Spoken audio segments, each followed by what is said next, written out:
में बहुत तेज बारिश हो रही थी। मीनू मौसी और रानू चिड़िया आपस में बातचीत कर रही थी। मीनू मौसी, जंगल में 3 दिन से लगातार बारिश हो रही है। अब तो इस बारिश को बंद हो जाना चाहिए। तुम सही कह रही हो रानू, लगातार हो रही बारिश से सभी बहुत ज्यादा परेशान हैं और चिंतित भी। मैं जरा जंगल का एक चक्कर लगा कर आती हूँ। इतना बोलकर रानू चिड़िया बारिश के बीच उड़ने लगी। रानू चिड़िया उड़ते हुए कुछ ही दूर गई थी कि तभी उसकी नजर एक बकरी के बच्चे पर पड़ी, जो कि बारिश में भीगता हुआ कांप रहा था। अरे ये बकरी का बच्चे तो ठंड में कांप रहा है। लगता है ये अपने घर का रास्ता भूल गया है। रानू चिड़िया ने इतना कहा ही था कि तभी रानू चिड़िया की नजर उस बकरी के बच्चे से थोड़ी दूर खड़े हुए एक पेड़ के पास एक भेड़िए पर पड़ी। ये भेड़िया तो हमारे जंगल का मालूम नहीं होता, ये तो किसी दूसरे जंगल का लगता है। रानू चिड़िया उड़ते हुए भेड़िए के पास पहुंच गए। कौन हो तुम? मैं अपने जंगल के सभी प्राणियों को जानती हूँ। तुम तो इस जंगल के नहीं लगते। तुम सही कह रही हो, मैं इस जंगल का नहीं हूँ। मैं इस जंगल से गुजर रहा था कि तभी बारिश शुरू हो गई। बारिश से बचने के लिए मैं इस जंगल में रुक गया। जब बारिश बंद हो जाएगी तो मैं चला जाऊंगा। ठीक है। इतना बोलकर रानू चिड़िया उस बकरी के बच्चे के पास जाकर बोली, तुम यहाँ पर क्या कर रहे हो? तुम्हारी माँ कहाँ है और तुम्हारा नाम क्या है?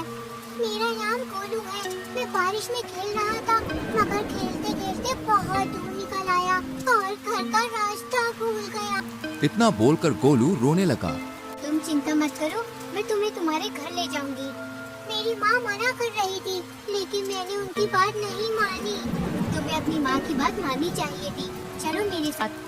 रानू चिड़िया गोलू को लेकर कुछ ही दूर चली थी कि तभी गोलू की माँ गोलू को ढूंढते हुए वहाँ पर आ गई। तुम कहाँ चले गए थे गोलू? तुम्हें पता है मैं कितनी परेशान हो गई थी। अपनी माँ को देखकर गोलू खुश होते हुए बोला, मैं आपकी अब हमेशा बात मानूंगा माँ। रानू चिड़िया गोलू की ओर देखकर बोली, अब तुम अपनी माँ के साथ घर चले जाओ और जब तक बारिश बंद नहीं हो जाती तब तक बाहर खेलने मत आना। गोलू अपनी माँ के साथ चला गया और रानू चिड़िया उड़ते हुए मीनू मौसी के पास जाकर सारी घटना बताने लगी। रानू चिड़िया की बात सुनकर मीनू मौसी बहुत गहरी सोच में डूब गई। मीनू मौसी, आप इतनी गहरी सोच में क्यों डूब गई? कहीं वो भेड़िया उस मासूम बकरी के बच्चे को नुकसान पहुंचाने की तो नहीं सोच रहा था ना? अरे नहीं मीनू मौसी, वो भेड़िया तो खुद डरा सहमा पेड़ के नीचे खड़ा हुआ था। बारिश बंद होने के बाद वो चला जाएगा। अगले दिन बारिश थम गई। रानू चिड़िया धूप का आनंद ले रही थी कि तभी मोनू चिड़िया वहाँ पर आकर रानू चिड़िया से बोली, अरे रानू, तुम यहाँ आकर बैठ गई हो और वहाँ पर बेचारी एक बकरी फूट फूट कर रो रही है। कौन सी बकरी फूट फूट कर रो रही है? मुझे नहीं पता। वह बेचारी अपने बच्चे को ढूंढती फिर रही है। उसका कहना है कि उसका बच्चा कल रात से घर से लापता है। चलो मेरे साथ। रानू चिड़िया मोनू चिड़िया के साथ तुरंत वहाँ पर चली गई। उसने देखा वह बकरी गोलू की माँ थी। रानू चिड़िया उसके पास जाकर बोली, क्या हुआ? तुम रो क्यों रही हो? कल मैं अपने गोलू को घर पर ले गई थी। सुबह जब मेरी आँख खुली तो वो घर से गायब था। मैंने पूरा जंगल छान मारा मगर वो कहीं नहीं मिला। तुम घबराओ मत, मैं अभी उसे तलाश करती हूँ। रानू चिड़िया गोलू को ढूंढने लगी। तभी उसकी नजर एक पेड़ के नीचे उसी भेड़िए पर जा पड़ी, जो कि आराम से लेटा हुआ। क्या तुमने एक बकरी के बच्चे को कहीं देखा है? वही बकरी का बच्चा जो कल बारिश में भीग रहा था। मैंने किसी बकरी के बच्चे को नहीं देखा। वैसे तो तुम कह रहे थे कि बारिश होने के बाद तुम यहाँ से चले जाओगे। हाँ हाँ, चला जाऊंगा।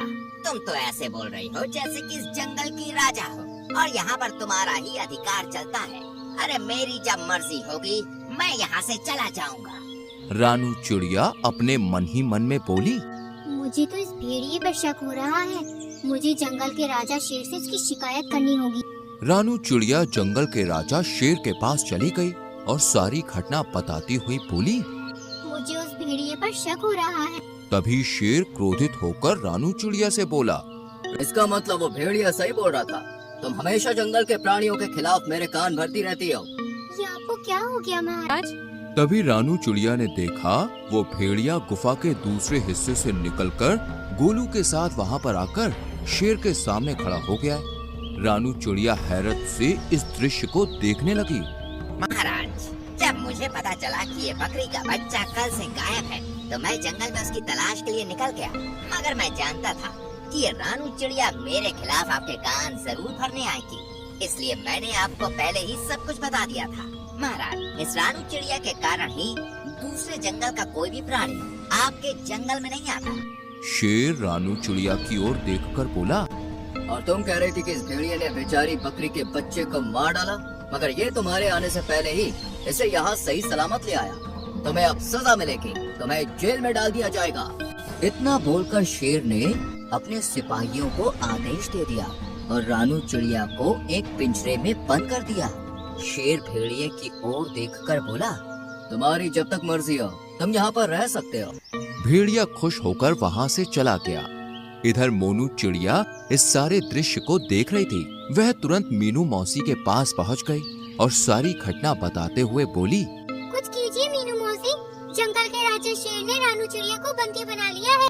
मीनू मौसी गहरी सोच में डूबते हुए बोली, जब रानू चिड़िया ने मुझे बताया था कि वो भेड़िया एक पेड़ के नीचे खड़ा हुआ उस बकरी के बच्चे को देख रहा था, मुझे तभी कुछ न कुछ गड़बड़ लग रही थी। जो भी हो, लेकिन आप कुछ भी करके रानू चिड़िया को उस पिंजरे से बाहर निकालिए। चिंता मत करो मोनू, हम दोनों को अभी फिलहाल कुछ नहीं करना, हमें सिर्फ उस भेड़िए पर गहरी नजर रखनी होगी। पहले हमें पता चलना चाहिए कि उस भेड़िए के दिमाग में आखिर चल क्या रहा है, आखिर ये कौन सा मकसद लेकर इस जंगल में आया है। मीनू मौसी और मोनू चिड़िया उस दिन से उस भेड़िए पर नजर रखने लगी। वह भेड़िया दिन भर जंगल में घूमता और दूसरे जानवरों का मांस छीनकर खा लेता। जब भी कोई जानवर अपना मांस देने में आनाकानी करता तो वो धौंस दिखाते हुए खुद को जंगल के राजा शेर का दोस्त बताकर डरा देता उन्हें। एक दिन भेड़िया टहलते टहलते गोलू बकरी के घर के नजदीक चला गया। गोलू अपने घर के बाहर खेल रहा था। भेड़िया उसे अजीब सी नजरों से देखने लगा, मगर उसे नहीं पता था कि मीनू मौसी उस पर नजर रख रही है। मीनू मौसी तुरंत ही मोनू चिड़िया की ओर देखकर बोली, जाओ जल्दी से महाराज को बुला लाओ। लेकिन महाराज क्या मेरी बात सुनेंगे? तुम्हें कैसे भी करके महाराज को यहाँ पर लाना है। मुझे इस भेड़िए के इरादे सही नहीं लग रहे और महाराज का यहाँ आना बहुत जरूरी है। मीनू मौसी की बात सुनकर मोनू चिड़िया सीधे उड़ती हुई जंगल के राजा शेर के पास पहुँच गई। यहाँ पर क्यों आई हो मोनू? महाराज, आपको अभी और इसी वक्त मेरे साथ चलना होगा। मुझे अब चिड़ियों पर भरोसा नहीं रहा। सोच लीजिए महाराज, कहीं ऐसा ना हो कि आगे जाकर आपको अपने फैसले पर पछताना पड़े। लेकिन तुम मुझे कहाँ ले जाना चाहती हो? आप मेरे साथ चलिए और आप अपनी आंखों से देख लीजिए कि मैं आपको क्या दिखाना चाहती हूँ। शेर राजा मोनू चिड़िया के साथ सीधा उस जगह पर चला गया। तभी मीनू मौसी शेर राजा के पास आकर बोली, महाराज, उस पेड़ के पीछे छुप जाइए और स्वयं अपनी आंखों से देख लीजिए। मीनू मौसी के कहने पर शेर राजा पेड़ के पीछे छुप गया। भेड़िया गोलू के करीब आकर उसे देखते हुए बोला, आज तुम्हारा मांस खाने का मन कर रहा है मुझे। ये क्या कह रही हैं आप? पिछली बार जब मैं खो गया था तब आप ही मुझे महाराज के पास ले गए थे और मेरी माँ के पास छोड़कर आए थे। मूर्ख बकरी के बच्चे, वो तो मेरी सिर्फ एक चाल थी। मैं जानता था कि जंगल में रानू चिड़िया सबसे ज्यादा तेज दिमाग की है। मैंने उसे फंसाने की योजना बनाई थी। मैं कुछ समझा नहीं। जब तू सो रहा था ना, तब मैं चुपके से तुझे अपने मुंह में दबाकर जंगल के दूसरे हिस्से में छोड़ आया था और फिर खुद ही तुझे जगाकर महाराज के पास छोड़ आया। और जंगल के इस मूर्ख शेर ने रानू चिड़िया को ही दोषी मान लिया। लेकिन अब मुझे कोई खतरा नहीं। अब अगर मैं तुझे खा भी जाऊंगा तो जंगल का राजा शेर कभी विश्वास नहीं करेगा। तुझे खाने के बाद मैं जंगल में अपनी मनमानी शुरू कर दूंगा। इतना बोलकर भेड़िया गोलू बकरी के बच्चे के ऊपर हमला करने वाला था कि तभी शेर दहाड़ता हुआ वहाँ पर आ गया। शेर को दहाड़ता हुआ देखकर भेड़िया पूरी तरह से घबरा गया। अच्छा, तो ये थी तुम्हारी चाल। तुमने जंगल की सबसे ज्यादा समझदार और मेरी विश्वसनीय पक्षी को मेरे ही हाथों बंदी बनवा दिया। मैं तुम्हें जीवित नहीं छोड़ूंगा। इतना बोलकर शेर ने भेड़िए को उसी समय मार दिया और मीनू मौसी की ओर देखकर बोला, मुझे क्षमा कर दो मीनू मौसी, मुझसे गलती हो गई। कोई बात नहीं महाराज, वो भेड़िया बहुत ही ज्यादा चतुर था और उसने अपनी चतुराई का फायदा उठाकर आपकी आंखों में विश्वास की पट्टी बांध दी थी। शेर राजा ने रानू चिड़िया को आजाद कर दिया, लेकिन इस बार सबकी हीरो मीनू मौसी बन गई।